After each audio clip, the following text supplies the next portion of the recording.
पुष्प समर्पित करेंगे।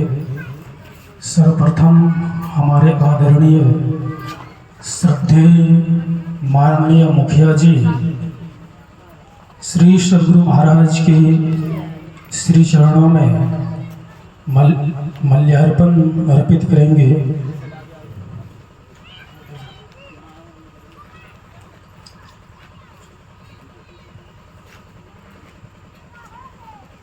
ज्योतिष मंडल हमारे पूज्य पाद प्रेमानंद जी महाराज को माल्यार्पण करेंगे।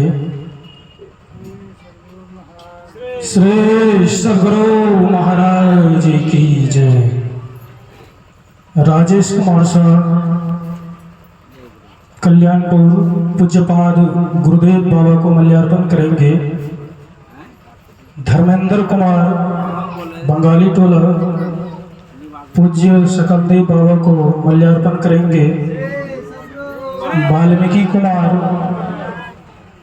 पूज्य मंजिल बाबा को माल्यार्पण करेंगे। चंद्रदेव मंडल गुरु महाराज के श्री चरणों में माल्यार्पण समर्पित करेंगे। निरंजन कुमार पूज्य प्रेमानंद जी महाराज को माल्यार्पित करेंगे। मनोहर प्रसाद असरगंज पूज्य गुरुदेव बाबा को माल्यार्पण करेंगे। उत्तम कुमार कल्याणपुर पूज्य गुरुदेव बाबा को माल्यार्पण करेंगे। पंकज कुमार पूज्य गुरुदेव बाबा को माल्यार्पण करेंगे। सहेंद्र पंडित घोरघट पूज्य प्रेमानंद जी महाराज को माल्यार्पित करेंगे। गौतम कुमार घोरघट पूज्य गुरुदेव बाबा को माल्यार्पित करेंगे।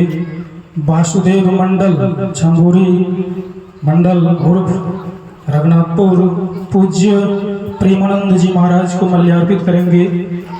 आनंद मोहन बंगाली टोला पूज्य प्रेमानंद जी महाराज को माल्यार्पित करेंगे।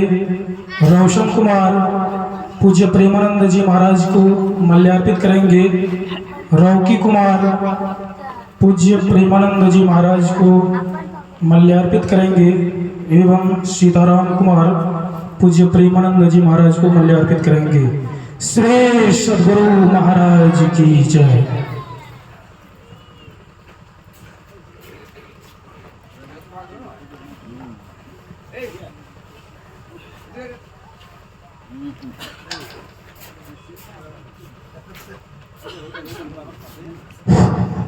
अगर वे सभा कुछ प्रेम बाबा को माल्यार्पण करेंगे और गुरुदेव बाबा को भी करेंगे।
दिव्य सूक्ष्म रूप में सर्वत्र विराजमान परमाराध्य सद्गुरु महाराज के पावन चरणों में कोटि कोटि नमन।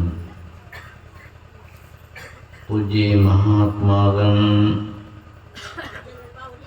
सत्संग प्रेमी सदात्माओं, माताओं एवं बहनों, यह प्रत्येक वर्ष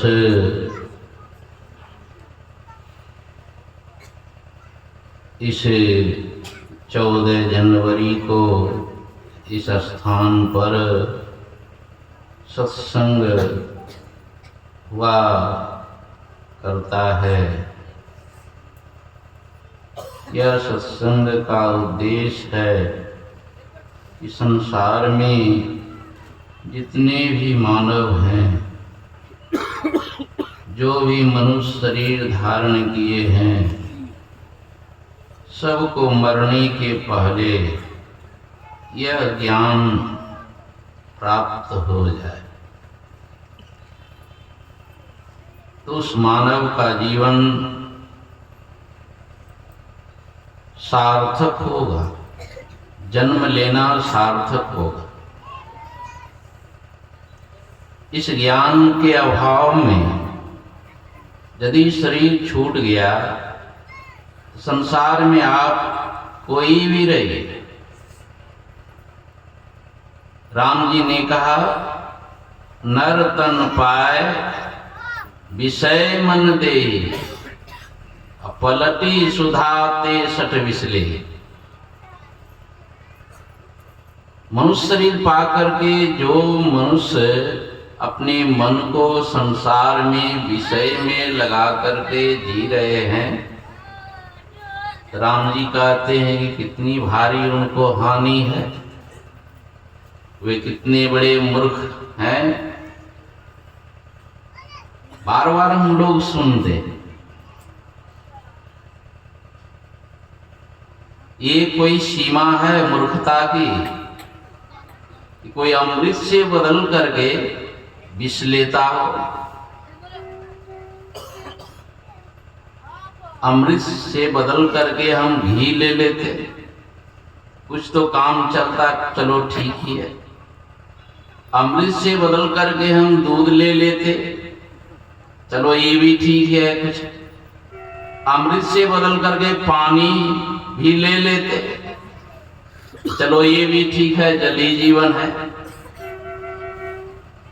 कुछ प्यास बुझ जाती, शांति मिल जाती, लेकिन कोई अमृत से बदल करके विष लेता है,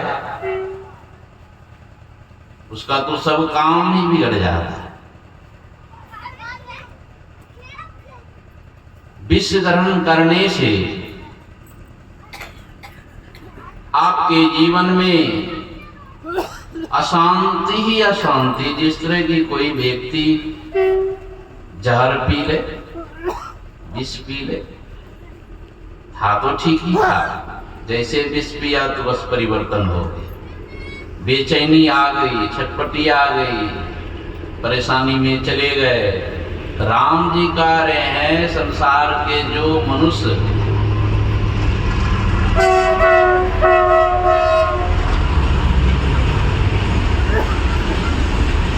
अपने मन को विषय में लगा करके जी रहे हैं वे भारी मूर्ख।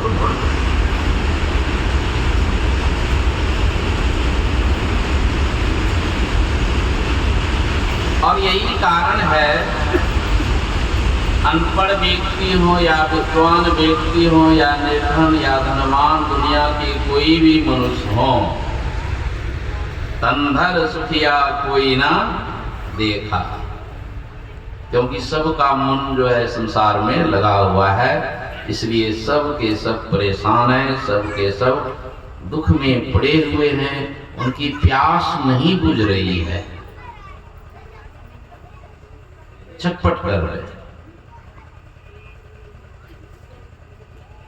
संसार में ऊपर से नीचे संत कबीर ने कहा कि जिनका भी मन संसार में लगा है सब दुखी हैं।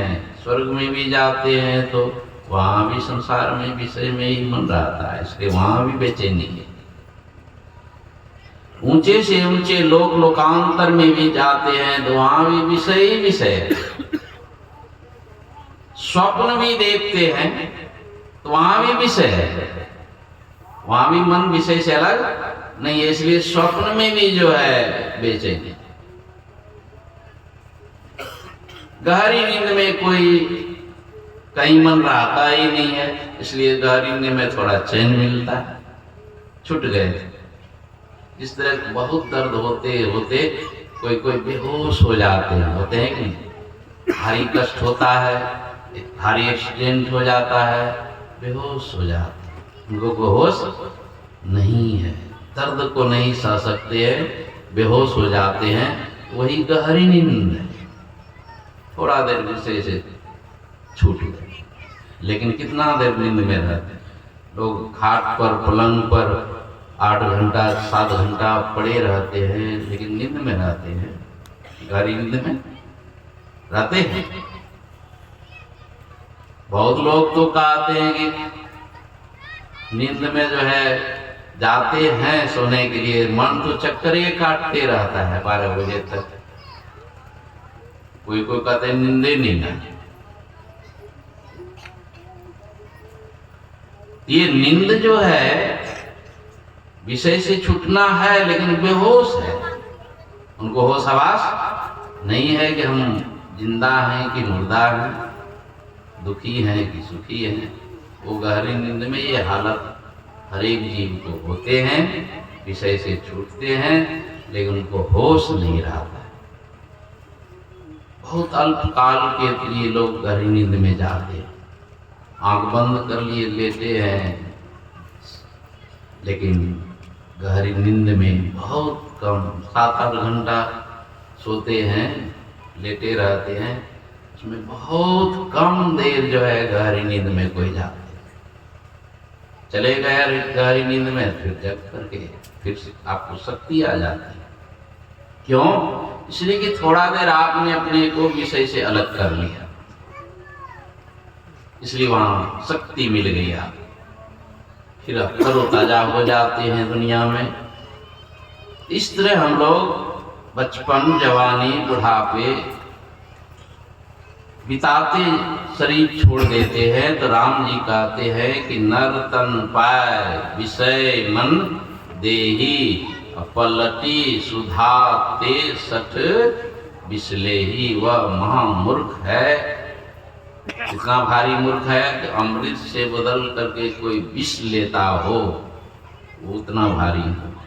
तब तो राम जी के अनुसार तो सब मनुष्य मूर्ख ही है, इसलिए सब दुखी हैं, परेशान हैं। संत कबीर ने भी कहा इस सत्संग में लाभ बहुत है, तुरंत मिलावे गुरु से, मूर्ख जन कोई सार न जाने, सत्संग में अमृत वर्ष।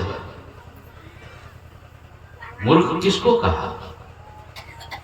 जिसका मन विषय में, संसार में। गुरु महाराज भी कहते हैं विषयों में ही मन लागे। थोड़ा दीक्षा ले लिए, सत्संग में आने जाने लगे, मन टिकता है।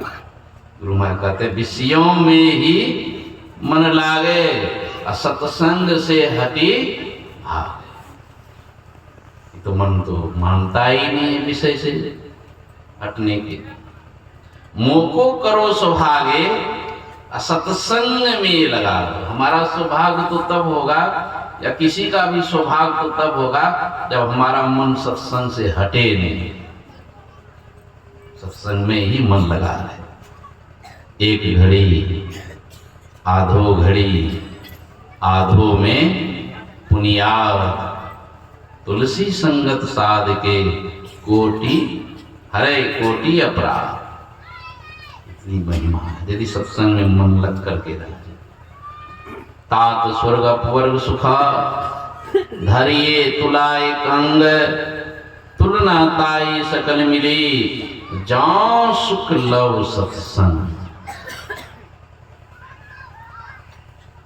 एक लव जीवन में सत्संग के सुख को जिन्होंने प्राप्त कर लिया।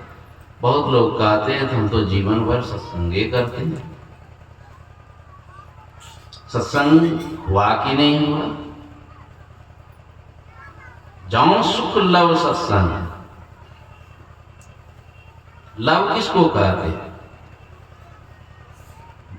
घंटा मिनट को कहते हैं। मिनट की सेकंड की चर्चा रामचरितमानस में कहीं नहीं है। ये तो अंग्रेज लोग आए तब से सेकंड मिनट की गणना जो है शुरू हो गया। उस पहले ऋषि मुनियों के द्वारा उस समय की गणना थी तो कहते हैं लव, निमेष, परमाणु, पल, पहर, घड़ी, दिन, रात, यही। यहाँ तुलसीदास जी रामचरितमानस में लिखते हैं जो अपने जीवन काल में थोड़े काल भी सत्संग के सुख को प्राप्त कर लिया है। थोड़े काल का मतलब 1 मिनट भी नहीं। जाओ सुख लव सत्संग। गुरु महाराज लव का अर्थ बताते हैं कि पलक गिरने में जितना देर समय लगता है उसी को एक लव कहते। उतना देर सत्संग, जिसको सत्संग का सुख मिल गया उसका क्या हो जाता है। अब इस मृत लोक के सुख की ओर तो मन भटकेगा ही नहीं। भटक गया मन। स्वर्ग के सुख के तरफ भी मन उसका नहीं भटकता है। क्यों नहीं भटकता है? उसको विशेष सुख मिल गया और ये सुख पाने के अधिकारी संसार में केवल 84 लाख योनि में केवल मनुष्य ही है। इस सुख को प्राप्त करने के अधिकारी देवी देवता भी नहीं है। इसलिए बड़े भाग्य मानुष तन सुर दुर्लभ सब ग्रंथ ही गावा। और इसी सुख को पाने के लिए, सत्संग के सुख को पाने के लिए देवी देवता भी जो है मनुष्य शरीर में आने के लिए तरसते रहे। कब मनुष्य शरीर मिल जाए, कब हम सत्संग में बैठ जाएं, कब हमारा मन सत्संग में लग जाए, कब हमको सत्संग का सुख मिल जाए। एक लव, पलक गिरने में जितना देर समय लगता है उसी को एक लव कहते हैं। जितना देर भी हमारा मन विषय से छूट जाए तो वो चख लेंगे स्वाद। नहीं छूटता है तो पल पल मन माया रमे, कबहू विलग ना होता। आते हैं पल पल जो है हमारा मन माया में ही मगन मशगूल रहता है। गुरु महाराज कहते कभी भी लग ही नहीं होता है हमारा मन विषय से। माया से कभी मन हटता ही नहीं। स्वप्न में रहिए कि जागृत में रहिए, कि जवानी में रहिए, कि बुढ़ापा में रहिए, कि मर जाइए, कहीं चले जाइए, पल पल मन माया रमे, कबहू विलगना एक क्षण के। इसी के प्रयास में हम लोग हैं कि हम लोगों का मन इसी तरह एक लग। तो देखिए आपकी परेशानी चली जाएगी। दुख दर्द भव के सब मिटे। इस संसार में जो परेशानी है, दुख दर्द है, सब संसार का दुख समाप्त। क्यों? अब उधर मन जाने वाला नहीं है, ना तो मृत लोक के सुख के तरफ, ना तो स्वर्ग के सुख के तरफ कहीं मन नहीं।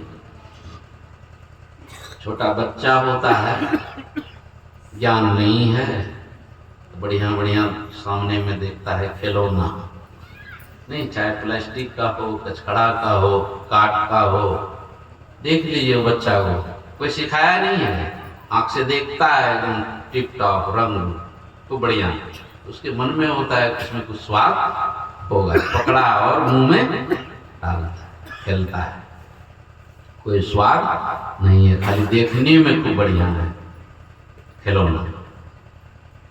कितना भी प्रयास करेगा उसमें कुछ मिलने वाला है, कुछ सुख है वहां क्या? फिर भी जो है वो प्रयास करता है, मुंह में डालता है, बहुत देर डालता है, फिर देखता है कहीं कुछ नहीं है, छोड़ देता है, फिर प्रयास किया, अब आता नहीं है। जब छोटा, जब तक बच्चा है तब तक वो दौड़ता है। यदि किसी तरह धोखा से भी नहीं, मधु तो दिखने में उतना बढ़िया नहीं है, नहीं किसी तरह उसके जीभ पर चला जाए, उसके हाथ पर चला जाए, पेट पर चला जाए तो नहीं होगा, गाल में लग जाए तो मधु तो भी नहीं होगा, नाक में लग जाए तो भी नहीं होगा, आंख में मधु लग जाए तो भी, किसी तरह उसका, उस बच्चे के जीभ पर मधु चला जाए, बस हो गया, पहचान गया, स्वाद लग गया। अब फिर खिलौना को दे दीजिए सामने, उसका तो हो गया अभ्यास। बहुत प्रयास किया था अनजान में, लेकिन कुछ मिला नहीं, कुछ है भी नहीं उसमें, मधु को चख लिया, फिर अब मधु के लिए ही लड़ाई करेगा। मधु चाहिए, क्या चाहिए? मधु चाहिए, वही है सत्संग। अभी हम लोग प्रयास कर रहे हैं, यदि सत्संग का सुख यदि चख लिए, सत्संग का सुख यदि प्राप्त हो गया, फिर दुनिया के सारे सुख फीके पड़ जाते, कहीं नहीं भटके, विषय सुख खत्म, विषय में सुख है ही नहीं, ज्ञान होगा। इसी के लिए जो है संसार में संत भगवंत का समय समय पर अवतार होता है और तरह तरह से जो है समझाने का प्रयास करते हैं।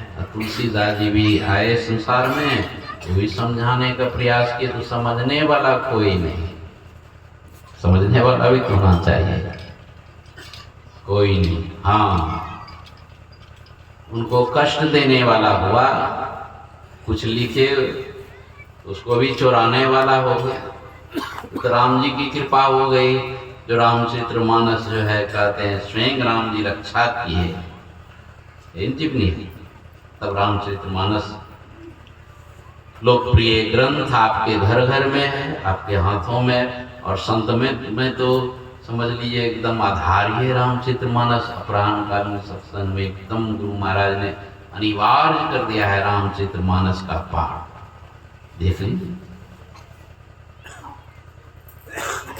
तो समय समय पर संत लोग आते हैं, और तुलसीदास जी के जीवन में कोई समझने वाला नहीं हुआ, विरोध करने वाला। कौन हुआ? विरोध। इन्हें सोचिएगा अब ये विरोधी है, विरोध करने वाले हर समय, भगवान बुद्ध के समय 2500 वर्ष पहले गुरु महाराज कहा करते थे, भगवान बुद्ध कलयुग के आदि संत थे। इतना विरोध, उनका भाई जो है देवदत्त, फेरा वाला, बचपन से संसार में इसी चलता है, जन्म जन्म से है ना, चल रहे, कोई मित्र बन जाएगा, कोई विरोधी बन जाएगा। तो तुलसीदास जी के जमाने में कोई उनको ज्ञान लेने वाला नहीं हुआ, सुनने वाला नहीं हुआ, इसलिए उन्होंने कह दिया राम नाम अनमोल है, दाम न लागे कोई, तुलसी अचरज देखिए ग्राहक नहीं आवे। इतना इतना संसार में, भारत में कितना मनुष्य है, 1.25 अरब मनुष्य है।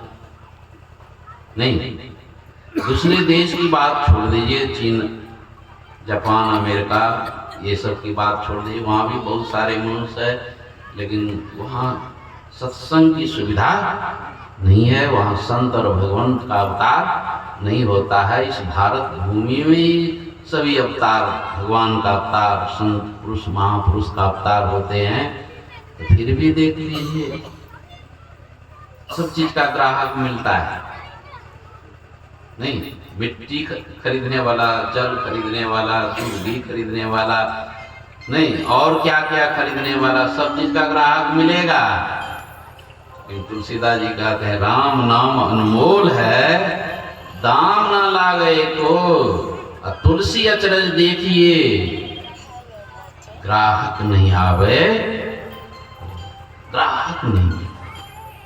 सौदा तो बहुत कीमती है, इतना कीमती है, इतना कीमती है कि उसका कोई कीमत दे ही नहीं सकता है, और फ्री में मिलता है। क्या मिलता है?